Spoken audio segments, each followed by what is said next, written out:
Halo, gue YouTuber Kepo. Oke, kali ini gue mau ngebahas kelanjutan dari kasus Laurentius Rando.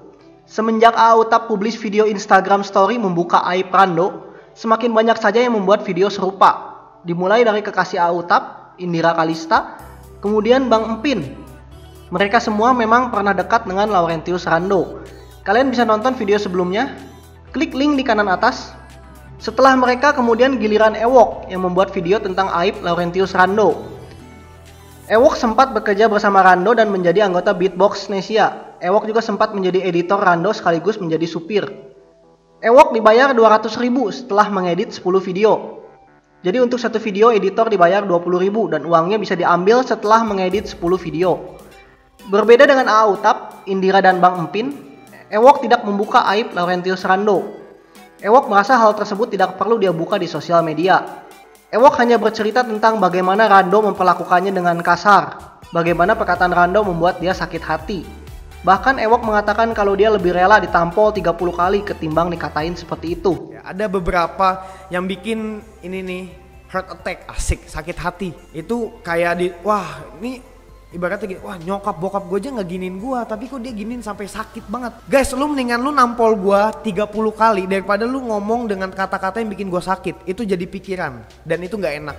Setelah kasus salah beli, Ewok menyangka Rando bakal berubah. Namun ternyata Rando sama sekali tidak berubah.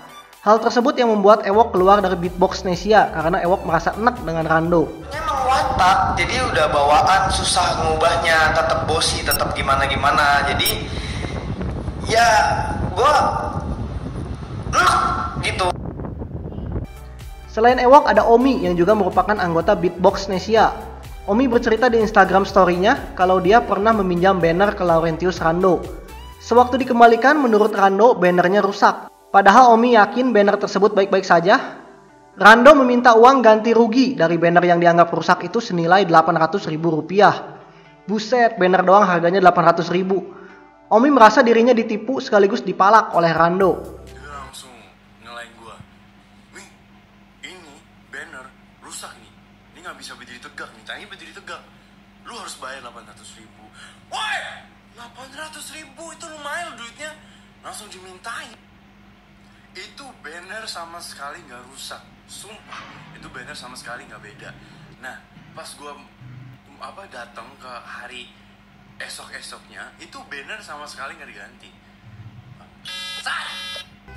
Bukan hanya mereka saja, Ketua Beatbox Bekasi, Ignatius Andrian juga menceritakan kejadian sebenarnya saat dirinya dan Rando bermasalah dan diserang oleh Bekasi Beatbox karena membuat kloningan mereka yaitu Beatbox Bekasi. Ini adalah saat Rando berusaha mencelakakan mereka dengan meminta Ignatius meneriakkan maling kepada anggota Bekasi Beatbox supaya mereka digebugin warga. Setelah kejadian itu, Ignatius dikeluarkan oleh Rando dari komunitas Beatbox Bekasi. Kenapa nggak lu teriakin maling? Halo, dia kan nggak ngelakuin apa-apa. Ketika dia datang menuntut keadilan untuk dia, gue teriakin maling, ya emang gue bego. What the fuck, yang gue nggak ngerti adalah gini. Dia punya komunitas sendiri di Jakarta dan bahkan dia megang komunitas se-Indonesia. Terus dia mau ngurusin komunitas yang ada di Bekasi. Terus dia ngeluarin gue dari komunitas. Selain Ignatius, ada juga editor Rando dengan nama Agus Lintang yang bercerita tentang bagaimana dirinya dibayar 20.000 saat menjadi editor video Rando. Selain itu, dirinya juga disuruh buat nyapu-nyapu kamar Rando. Kemudian ada Denzel Pradana, salah satu mantan anggota Jakarta Beatbox yang dipotong uang hasil performnya. Rando dapat 60% sedangkan dirinya hanya 40%. Itu juga dibagi dua bersama temannya, jadi Denzel hanya mendapat 20%. Sewaktu Denzel komplain masalah itu, Rando tidak menerima komplainnya, malah menganggap dia anak kecil. Dan tak lama kemudian Rando menendangnya dari Jakarta Beatbox. Kata Rando, keluar aja lu, gue udah gak butuh lu lagi di Jakarta Beatbox. Sendiri ongkos kirim gak dikasih, habis itu bayarannya 60, 40, 40-nya buat gue dibagi dua lagi sama Abai, 60-nya buat dia, ngekal aja. Oke, untuk yang kode adalah dan yang terakhir akhirnya gue sebagai manusia yang taat ya kan. Bukan taat sih maksudnya, gue sebagai manusia yang punya otak, oke, gue masih bisa mikir bahwa itu tidak adil, it's not fair ya kan, it was not fair, oke. Nah, gue sebagai orang yang seperti itu, gue berontak dong, kayak ya jangan mentang-mentang gue anak kecil lah, terus gue nggak bisa mikir gitu, terus gue bilang, kok kayak gini sih pembayarannya gini, mau tau nggak jawabannya dia apa? lu tuh masih kecil katanya, biaya hidup lu tuh masih nggak banyak gitu, gue udah tua, biaya hidup gue masih panjang. Anjir. Dan gak lama setelah itu dia langsung ngomong, udah lu keluar aja dari Jakarta Beatbox, kita nggak butuh lo lagi. What the fuck, lo nggak tahu dulu yang bikin lo eksis tuh siapa anjing. Senyum episode. Terus gue oke lah, gue karena yang namanya hubungan solidaritas tidak penting ya kan. Ya begitulah, jadi lagunya tadi gue nyanyi gitu seperti itulah ya, jadi rap gue kali. Oh iya, satu lagi, mending lupa ini abis udah jadi orang eksis ya tajir gitu ya, di unfollow gue cobanya. Tapi itu ya sebenarnya nggak apa-apa sih, cuman ya udah biarin aja sih. Tapi kalau menonton curhatan mereka semua di media sosial, mereka semua senasib. Mereka semua diperlakukan tidak adil oleh Rando. Mereka diperlakukan semena-mena, dikatain, dibuat sakit hati, ditipu, ditilep uangnya. Mereka berpikir ini adalah saat yang tepat untuk membongkar kebusukan Rando, karena saat ini Rando terpuruk diserang oleh mantan teman-temannya, dimulai dari A.A. Utap, kemudian Indira dan Bang Empin.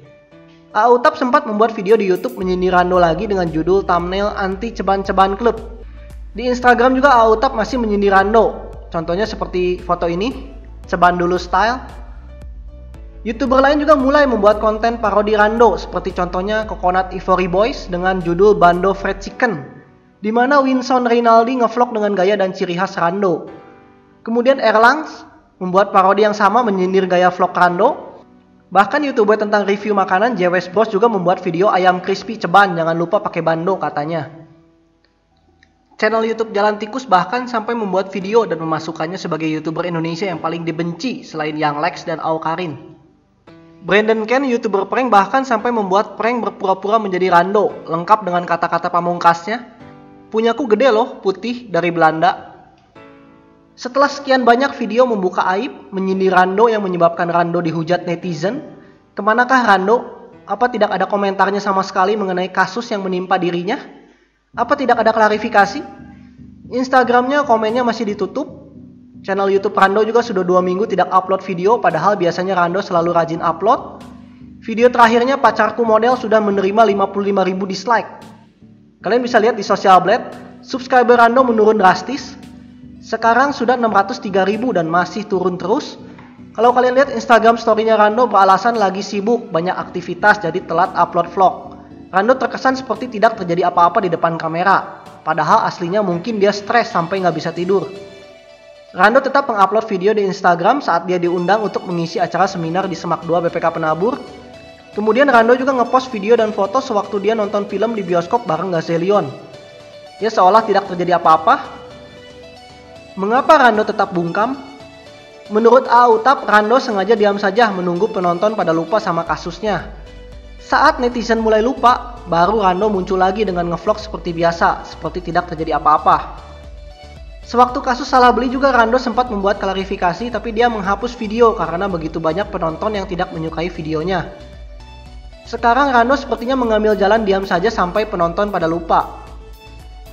Kebanyakan penonton yang dulu setelah kasus salah beli kembali subscribe dan menerima Laurentius Rando karena menganggap Laurentius Rando sudah berubah menjadi lebih baik. Apalagi sewaktu diwawancara Skinny Indonesian, Rando tampak meyakinkan penonton dirinya sudah berubah. Tapi ternyata semua itu cuma di depan kamera. Sekarang teman-temannya malah membuka semua aibnya, dan terbukti Rando sama sekali belum berubah. Entahlah kedepannya kasus ini bakalan menjadi seperti apa. Mari kita tunggu saja sama-sama. Komen, like, share, dan subscribe channel gue YouTube Kepo. Always positive thinking. Ciao.